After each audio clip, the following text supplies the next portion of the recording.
What if love was not a place where you lost yourself, but a mirror that revealed who you truly are? Many women enter relationships with the best intentions, offering care, time, and energy with generosity. Yet somewhere along the way, their own voice grows quieter. Their routines shrink to fit around someone else, and the pulse of their inner life slows. The loss is rarely sudden. It happens in small compromises, moments when they say yes, when they mean no, or silence themselves to avoid tension. Preserving yourself in love is not about building walls. It's about keeping the windows of your inner house open to the light of your own identity. One of the most powerful ways to stay grounded is through small daily rituals that have nothing to do with your partner. These are the threads that weave your personal tapestry. Reading a book that challenges your thinking, tending to a plant you've nurtured from a seed, walking a familiar path in the early morning, or practicing a hobby that has been with you long before this relationship began. Carl Jung's concept of individuation speaks directly to this, the lifelong process of becoming who you are meant to be, distinct yet whole. When you honor your own rituals, you remind yourself and your partner that your inner life is a landscape they cannot own. It is a quiet act of self-preservation that says, without words, I am more than this relationship, and that is why I can bring my best self to it. Boundaries, in this light, are not barriers, but the frame around a painting. They give shape and clarity to the picture. The most effective limits are often communicated subtly. A shift in tone that signals, this is not acceptable. A gentle but firm, I need some time to think about that. Or even the way you physically step back during a heated moment. These small acts accumulate, teaching both you and your partner that respect is woven into the everyday fabric of the relationship. Jung believed that when two individuals meet, it is as if two different worlds touch. Maintaining your own ground ensures the meeting is balanced, not a quiet surrender of self. Consistency here is key. When you reinforce a limit the first time, you prevent it from becoming a battleground later. Equally important is the practice of nurturing sources of affection and validation outside the relationship. Love becomes distorted when one person becomes the sole source of comfort, joy, and reassurance. A woman who meets friends for lunch, calls her sister every week, attends a book club, or volunteers in her community, maintains a perspective that protects her from emotional tunnel vision. These connections are like a well that never runs dry. Even when the relationship faces storms, she has other places to draw warmth from. This independence of emotional supply creates resilience. It also removes the subtle pressure from the partner to be everything, which often strains even the strongest bonds. Self-observation is another anchor for autonomy. It requires no elaborate practice, just a notebook and the willingness to be honest with yourself. Noticing when your mood shifts dramatically after a partner's comment, or when you start rearranging your schedule entirely around them, can be early signs of unhealthy fusion. Jung spoke often about the shadow, the parts of ourselves we fail to see until they act out in ways we do not understand. By keeping track of your emotional landscape, you catch these patterns before they grow roots. Acting early might mean reintroducing a hobby, speaking up about an overlooked need, or simply taking a day for solitude. Then there are the symbolic anchors, objects, phrases, or images that serve as touchstones to your purpose and values. A framed photograph of a moment you felt most alive, a line of poetry pinned above your desk, a charm you wear that reminds you of your grandmother's resilience. These are not mere decorations. They are signposts that point you back to yourself when life's currents pull hard. Women who keep such symbols visible tend to carry themselves differently. Their presence is magnetic, not because they try to be, but because they remain aligned with their own story. Partners sense this alignment. It invites respect and admiration rather than attempts to reshape or diminish them. Preserving yourself in love is a collection of choices so small they might be overlooked. The book you keep reading, the friend you keep calling, the line you keep from crossing. It is the daily act of saying, "I will not disappear here." And in that steadfastness, love is no longer a place where you risk losing yourself. It becomes the meeting ground of two whole, vivid, and unbroken lives. Loving deeply while remaining whole is a balancing act that requires awareness in every interaction. One of the most telling indicators of whether you are maintaining your sense of self is how you communicate your boundaries in moments that matter. Boundaries are not declarations made in grand speeches. They live in the texture of everyday exchanges. They appear in the way you pause before agreeing to something, in how you respond to a joke that crosses the line, in whether you allow interruptions when you are speaking. These are micro moments that send a message to both you and your partner. Your time, space, and emotions have value. Carl Jung's view on individuation supports this. It is through honoring our own limits that we prevent the dissolution of identity within a relationship. The more consistent you are in these moments, the more natural it becomes to protect your emotional territory without aggression or guilt. This quiet firmness is strengthened when you are not emotionally dependent on your partner for all forms of affection or validation. Relationships thrive when each person maintains a web of connections that feed their sense of belonging. For a woman who has built a life before and beyond the relationship, these ties are lifelines. A friend who knows your history, a sibling who understands your quirks, a community group where you contribute and are valued. These become mirrors that reflect parts of you that your partner might never see.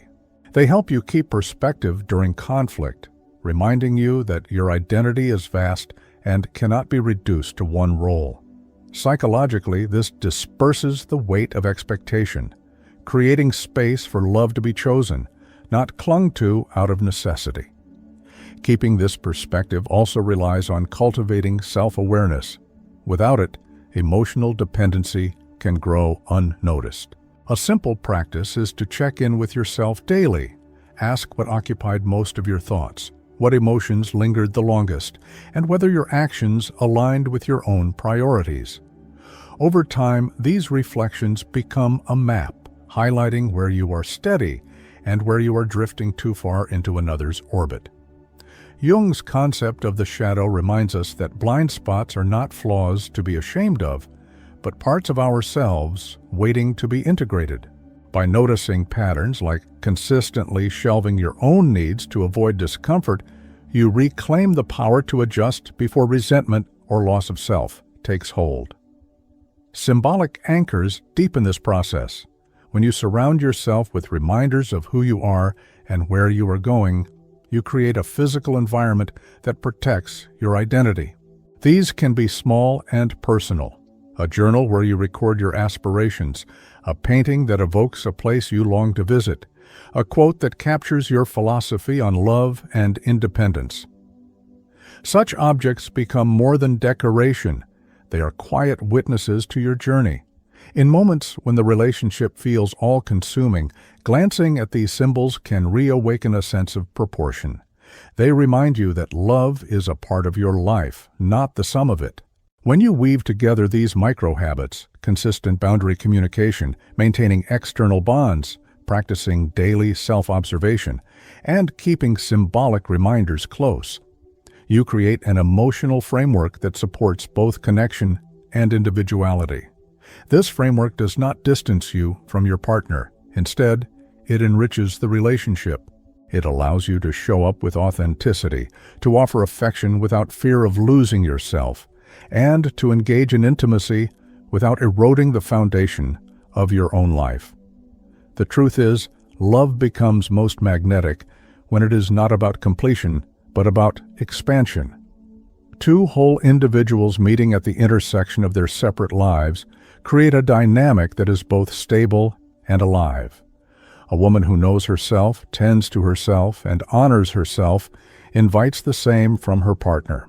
This mutual respect becomes the soil where trust grows, where attraction remains vibrant, and where both can flourish without diminishing the other. And in this balance, you find a love that enhances your life without ever asking you to disappear. One of the quiet powers of women who never lose themselves in love is their ability to recognize when emotional fusion begins to creep in and gently step back into their own space. This is not withdrawal, it is recalibration. It may look like choosing to spend an afternoon pursuing a personal interest instead of joining every activity their partner proposes, or allowing silence between messages without feeling compelled to fill it. Jung's perspective on individuation teaches that the more we cultivate our distinct inner life, the more we bring to the shared life. This act of maintaining separateness within closeness keeps the relationship vibrant and prevents it from becoming a closed loop where both lose sight of themselves. Daily self-observation supports this balance. When you train yourself to notice how you feel after certain interactions, you start to see patterns. Perhaps you feel drained after always adjusting to someone else's schedule, or notice tension in your body when you set aside your own needs to avoid conflict. Writing these observations, even in short sentences, creates a mirror you cannot ignore.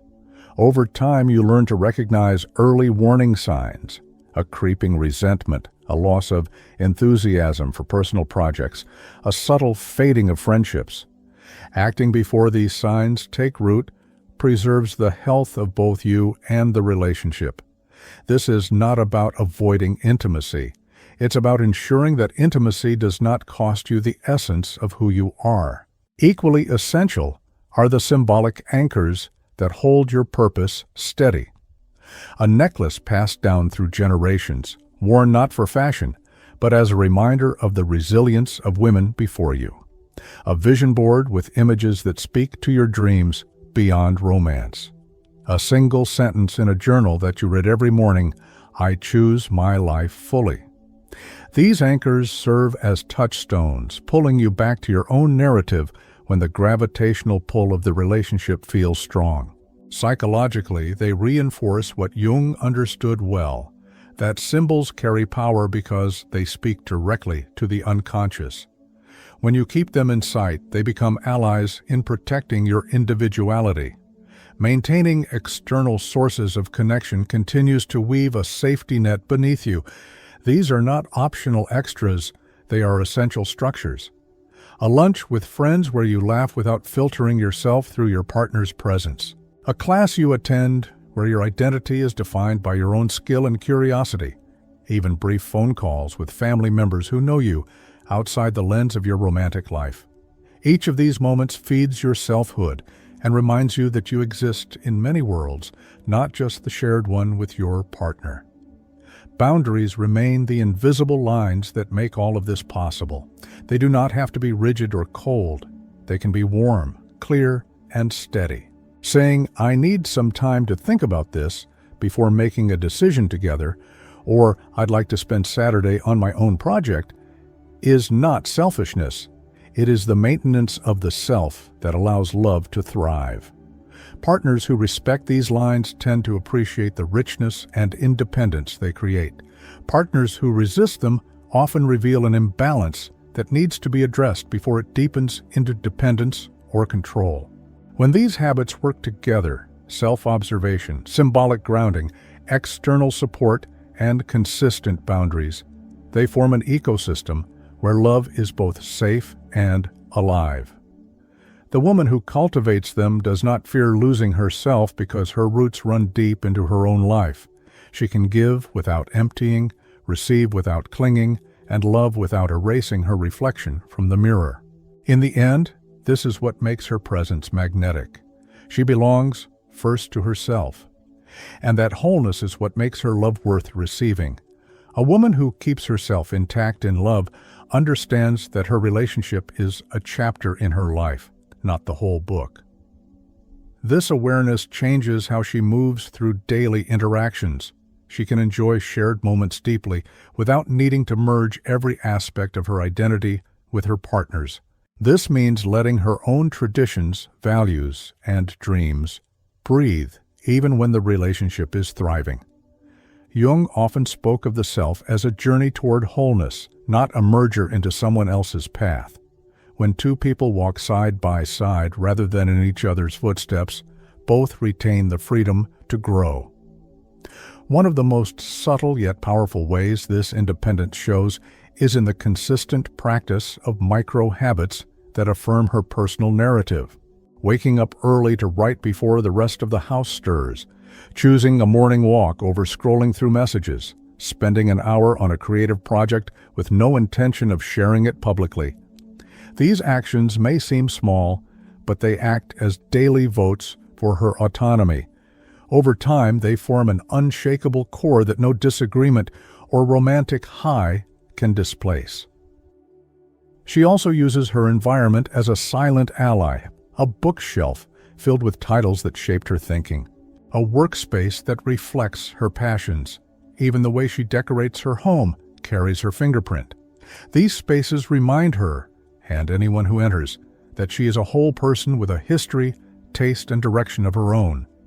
Psychologically, such surroundings reinforce individuation. They keep her from unconsciously adopting her partner's identity as a replacement for her own. External connections continue to play a protective role here. The woman who maintains friendships and community involvement is less likely to feel trapped when challenges arise in her romantic life. She can lean on others for perspective, knowing that her worth is reflected in more than one mirror. Whether it's a trusted friend's honest insight or the warmth of a family tradition, these interactions offer grounding that helps her navigate relationship dynamics without losing clarity. Her boundaries are not only about saying no, but about shaping yes. She accepts invitations and opportunities that align with her values, even if they take her outside the relationship's usual patterns. She is unafraid to step into spaces alone, confident that her presence has value whether accompanied or not. This selective engagement creates a life where the relationship is enriched by what each partner brings in from the outside, not diminished by isolation.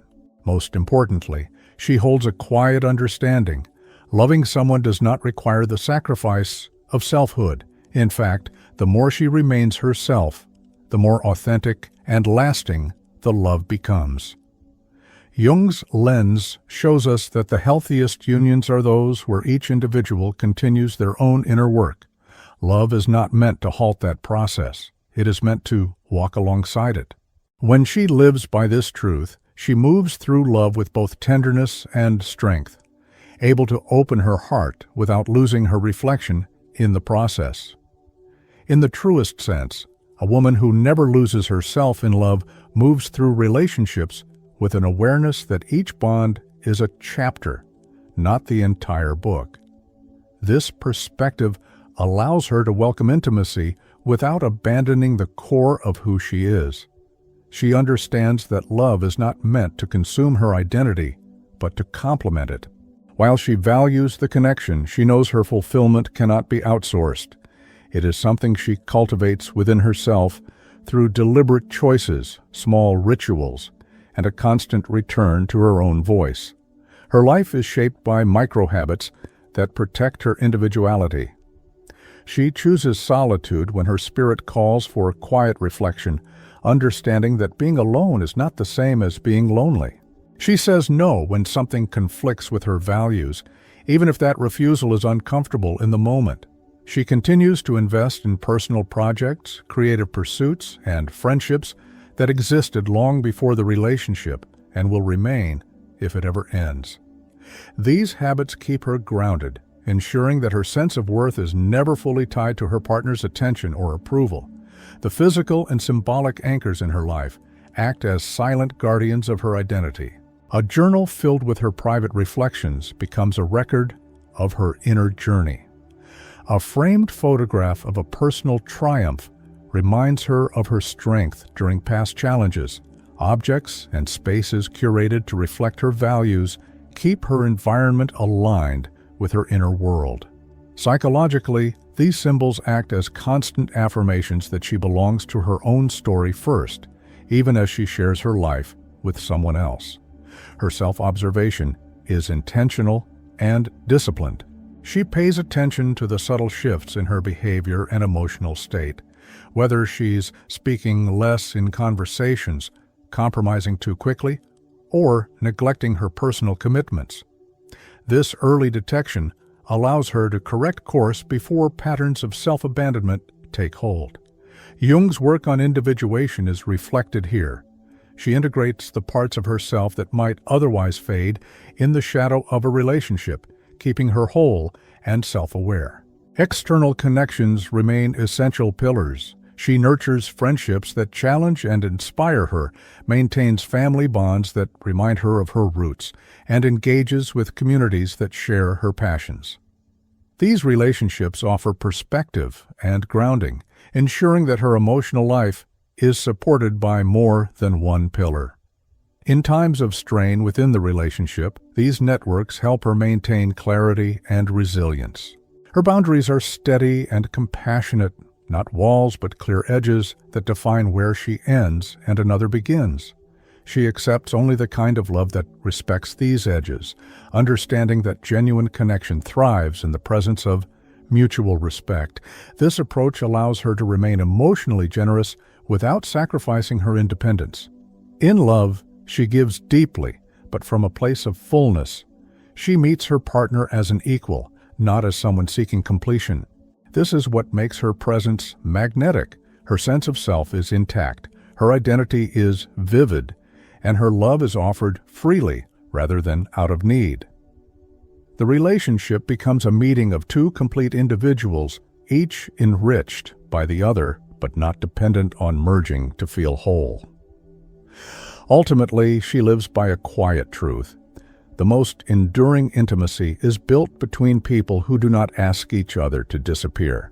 Her love is steady because it is rooted in self-respect, nourished by independence, and strengthened by self-knowledge. And so, she walks through love with tenderness and clarity, holding her own shape while embracing the shared space they create together. In this way, she proves that the strongest love is not about losing yourself, it's about standing firmly in who you are and inviting another to do the same.